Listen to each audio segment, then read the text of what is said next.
ನಿಮ್ಮ ಬಿಸ್ನೆಸ್ ಯಾವುದೇ ಇರಲಿ ಅದನ್ನು ಪ್ರಚಾರ ಮಾಡಬೇಕಾದ್ರೆ ಸುಮನ್ ಟಿವಿಯಿಂದಲೇ ಸಾಧ್ಯ. ಕೂಡಲೇ ಸಂಪರ್ಕಿಸಿ. ರೈತರು ಬೆಳಗ್ಗೆಯಿಂದ ಕಾಫಿ ತಿಂಡಿ ಮನೆ ಬಿಟ್ಟು ಸರತಿ ಸಾಲಿನಲ್ಲಿ ನಿಂತರೂ ಸಿಗದ ರಸಗೊಬ್ಬರ, ರೈತರ ಆಕ್ರೋಶ. ಭಾಗ್ಯನಗರ ತಾಲೂಕಿನಲ್ಲಿ ಯೂರಿಯಾ ಸಮಸ್ಯೆ ತೀವ್ರಗೊಂಡಿದ್ದು, ಬೆಳಗಿನಿಂದ ಸರತಿ ಸಾಲಿನಲ್ಲಿ ನಿಂತಿದ್ರೂ ಯೂರಿಯಾ ಸಿಗದ ಕಾರಣ ರೈತರು ಗೊಬ್ಬರಕ್ಕಾಗಿ ಪರದಾಡಿರುವ ಘಟನೆ ಪಟ್ಟಣದ TAPCMS ರಸಗೊಬ್ಬರದ ಮಳಿಗೆ ಮುಂದೆ ನಡೆಯಿತು. ಪಟ್ಟಣದ ಪೊಲೀಸ್ ಠಾಣೆ ಸಮೀಪ ಇರುವ TAPCMS ರಸಗೊಬ್ಬರ ಮಳಿಗೆ ಮುಂದೆ ಯೂರಿಯಾಗಾಗಿ ನೂರಾರು ರೈತರು ಬೆಳಗ್ಗೆಯಿಂದಲೇ ಸಾಲುಗಟ್ಟಿ ನಿಂತಿದ್ರು. ಸರತಿಯಲ್ಲಿ ರೈತರಿಗೆ ಯೂರಿಯಾ ನೀಡಲಾಗ್ತಿತ್ತು. ಸಾಲಿನಲ್ಲಿ ನಿಂತಿದ್ದ ಎಲ್ಲ ರೈತರಿಗೆ ಯೂರಿಯಾ ಪೂರೈಕೆ ಮಾಡಲು ಸಾಧ್ಯವಾಗದೆ ಅಂಗಡಿಯ ಮಳಿಗೆ ಸಿಬ್ಬಂದಿ ಕೂಗಾಡಿದ್ದಾರೆ. ತಾಲೂಕಿನಲ್ಲಿ ಅಗತ್ಯಕ್ಕೆ ತಕ್ಕಷ್ಟು ಯೂರಿಯಾ ಸಿಗ್ತಾ ಇಲ್ಲ. ಬೆಳೆಗಳಿಗೆ ಯೂರಿಯಾ ಗೊಬ್ಬರ ಅಗತ್ಯವಿದ್ದಾಗ ರಸಗೊಬ್ಬರದ ಅಂಗಡಿಗಳಿಗೆ ಅಲೆದಾಡುವುದು ಸಾಮಾನ್ಯವಾಗಿದೆ. ತಾಲೂಕಿನ ಎಲ್ಲಾ ಕಡೆ ಮಳೆಯಾಗಿದ್ದು, ಈ ಹಿನ್ನೆಲೆ ಕೊಳವೆ ಬಾವಿ ಮೂಲಕ ರೈತರು ವ್ಯವಸಾಯ ಮಾಡ್ತಾ ಇದ್ದು, ಮುಂಗಾರು ಹಿಂಗಾರು ಬೆಳೆಗಳಿಗೆ ಯೂರಿಯಾ ಅತ್ಯವಶ್ಯಕವಾಗಿದೆ. ಈ ವೇಳೆ ಮಾತನಾಡಿದ ರೈತರು, ಯೂರಿಯಾ ಖರೀದಿಸಲು ಬೆಳಗ್ಗೆ 6 ಗಂಟೆಯಿಂದ ನಾವು ಆಗಮಿಸಿ ಸರತಿ ಸಾಲಿನಲ್ಲಿ ನಿಂತಿದ್ರು.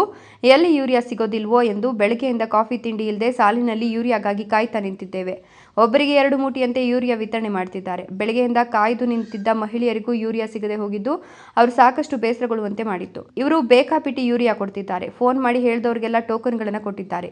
ಬೆಳಗ್ಗೆಯಿಂದ ಮನೆ ಜಮೀನು ಕೆಲಸ ಬಿಟ್ಟು ನಿಂತಿದ್ದ ನಮಗೆ ಯೂರಿಯಾ ಕೊಟ್ಟಿಲ್ಲ. ಇವರನ್ನ ಕೇಳೋರು ಇಲ್ಲ, ಯಾರು ఇల్వే ಅಂತ ఆక్రోశ వ్యక్తపరిచారు. జొన్నలేసినాము, రాగులేసినాము, శనక్కాయ వేసినాము. మాకు మెన్నూరు లేకుండా వీరియా లేదు, తెల్లగా అయిపోయిండాయి. మేము 6 గంటలకు వచ్చిండేవాళ్ళు, కూడు నీళ్ళు లేకుండా 10 గంటలు అయింది. ఇవిటికి మాత అని క్యూలా నిలిపేది, ఈడుండండి అనేది. దెబ్బే చేతులు కళ్ళంతా ఇరుక్కోటి. నిన్ను ఎవరు రమ్మని క్యూలో ఈ వయసులో యూరియా కంటే మా ఇంట్లో ఎవరూ లేదు యూరియా తెచ్చేవాళ్ళు. నేను ఆడదే ఉండేది యూరియా తెచ్చేకి. ఆడదొచ్చిండు నీతకి చెప్ప అంటే యూరియాను ఇవ్వకుండా టోకన్లు ఇవ్వకుండా ఇప్పుడు ఇంట్లోకి పోండి అంటే ఎట్లా పోయేది? మేము ఎట్లా ఇంట్లోకి పోయేది? ఉత్త చేతుల్లో పోతే ఊరికే ఉంటారా? ఇంట్లో ఉండేవాళ్ళు బిడ్డ పాప నిష్పెట్టి వచ్చిండాము మేము. ఇవిడు క్యూలో ఉండండి, మేము టోకన్ ఇస్తాము. ఇంకొకసారి వస్తుందంటే ఇంకొకసారి 3 కితాలు ఇట్లా అయింది, ఇంకొకసారి అట్లే అయ్యేది. ಇದು ಊರು ಕೋರೇನಹಳ್ಳಿ. ಹೀರೆಗೆ ಬಂದಿದ್ದೀವಿ. ಬೆಳಿಗ್ಗೆಯಿಂದ ಟೋಕನ್ನು ಅಲ್ಲಲ್ಲಿ 8 ಗಂಟೆಗೆ ಬಂದಿದ್ದೀವಿ. ಅಲ್ಲೊಂದು ಕಡೆ ಇಲ್ಲೊಂದು ಕಡೆ ಕೊಟ್ಕೊತಾನೆ ಇದ್ದಾರೆ, ಮತ್ತೆ ಕೊಡೋದೇ ಇಲ್ಲ, ತಳ್ಳಿಬಿಡ್ತಾರೆ. ಹಿಂದಕ್ಕೆ ಹೋಗಿ ಅಂತಾರೆ. ಅಷ್ಟೇ. ನಾವು ಬೆಳಿಗ್ಗೆ 8:30 8 ಗಂಟೆಯಿಂದ ಊಟ ಇಲ್ಲ, ಏನಿಲ್ಲ. ನಾವು ಜೋಳ ರಾಗಿ ಎಲ್ಲ ಹಾಕಿದ್ದೀವಿ ಊರ ಹತ್ರ. ಈಗ ಬೆಳಿಗ್ಗೆಯಿಂದ ಕಾಯ್ಕೊಂಡಿದ್ದೀವಿ. ಅಲ್ಲಲ್ಲೇ ಟೋಕನ್ ಎಲ್ಲ ಕೊಟ್ಬಿಡ್ತಾರೆ, ಕೊಡೋದೇ ಇಲ್ಲ. ಅಲ್ಲಿ ಹೋಗೋಷ್ಟರಲ್ಲಿ ಹಿಂದಕ್ಕೆ ಹೋಗಿ ಅಂತಾರೆ. ಈಗ ಮನೆಗೆ ಎಷ್ಟೊತ್ತಾಗಿದೆ, ಇನ್ನೂ ಅಡುಗೆ ಮಾಡಿಲ್ಲ, ಏನಿಲ್ಲ. ಸ್ಕೂಲ್ಗೆ ಹೋಗ್ಬೇಕು, ಕಳಿಸ್ಬೇಕು. ಇಲ್ಲೇ ಆಗೋಯ್ತು ಟೈಮ್.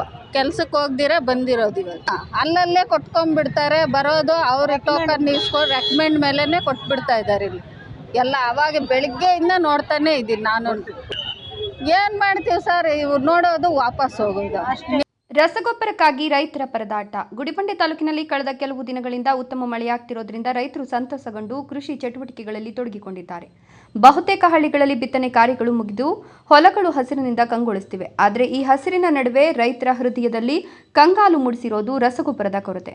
ತಾಲೂಕಿನ ಕಸಬಾ, ಸೋಮೇನಹಳ್ಳಿ ರೈತ ಸಂಪರ್ಕ ಕೇಂದ್ರಗಳು, TAPCMS ಹಾಗೂ ಖಾಸಗಿ ಗೊಬ್ಬರ ಮಾರಾಟ ಅಂಗಡಿಗಳ ಮುಂದೆ ರೈತರು ಗಂಟೆಗಟ್ಟಲೆ ಸಾಲುಗಟ್ಟಿ ನಿಂತು ಪರದಾಡ್ತಿದ್ದಾರೆ. ಕೆಲವರು ಬೆಳಗ್ಗೆ ಬಂದು ಟೋಕನ್ ಪಡಿತಾ ಇದ್ದು, ಮಧ್ಯಾಹ್ನದ ವೇಳೆಗೆ ಮಾತ್ರ ಗೊಬ್ಬರ ಸಿಗ್ತಿದೆ. ಕೆಲವರಿಗೆ ಮತ್ತೆ ನಿರಾಶೆಯ ಪಾಲಾಗ್ತಿದೆ.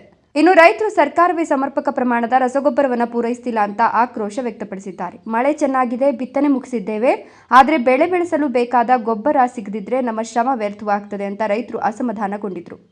ಗುಡಿಬಂಡೆ ತಾಲೂಕಿನಲ್ಲಿ ನೆಲಗಡಲೆ, ಮುಸುಕಿನ ಜೋಳ, ಭತ್ತ, ರಾಗಿ, ತೊಗರಿ ಸೇರಿದಂತೆ ಹಲವಾರು ಧಾನ್ಯ ಬೆಳೆಗಳನ್ನು ರೈತರು ಬೆಳೀತಾರೆ. ಕಳೆದ 1 ವಾರದಿಂದ ಸುರಿಯುತ್ತಿರುವ ತುಂತುರು ಮಳೆಯಿಂದಾಗಿ ನೆಲಗಡಲೆ ಹಾಗೂ ಜೋಳದ ಹೊಲಗಳಲ್ಲಿ ಕಳೆ ತೆಗೆಯುವ ಕಾರ್ಯ ಮುಗಿದ್ದು, ಈಗ ಬೆಳೆಗಳಿಗೆ ಗೊಬ್ಬರ ಹಾಕುವ ಹಂತ ಬಂದಿದ್ದು, ಈ ಹೊತ್ತಿಗೆ ಪೂರೈಕೆಯ ಕೊರತೆ ಎದುರಾದ್ದರಿಂದ ರೈತರು ತಲೆ ಹಿಡಿದುಕೊಂಡಿದ್ದಾರೆ. ಇನ್ನು ಗ್ರಾಮೀಣ ರೈತ ಸಂಪರ್ಕ ಕೇಂದ್ರಗಳಿಗೆ ಹಾಗೂ ಖಾಸಗಿ ಅಂಗಡಿಗಳಿಗೆ ಅಗತ್ಯ ಪ್ರಮಾಣದಲ್ಲಿ ಗೊಬ್ಬರವನ್ನು ಪೂರೈಕೆ ಮಾಡದೇ ಇರೋದೇ ಈ ಸಮಸ್ಯೆಗೆ ಪ್ರಮುಖ ಕಾರಣ ಅಂತ ಸ್ಥಳೀಯರು ದೂರಿದ್ದಾರೆ.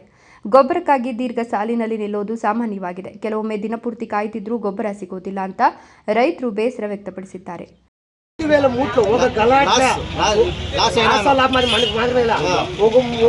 కూడా మంచి ఏమప్ప అని అడిగిందా? ఈ తర క్యూ పెట్టి 2 మూట్లే ఇచ్చిన షెడ్ పేరు లేదు.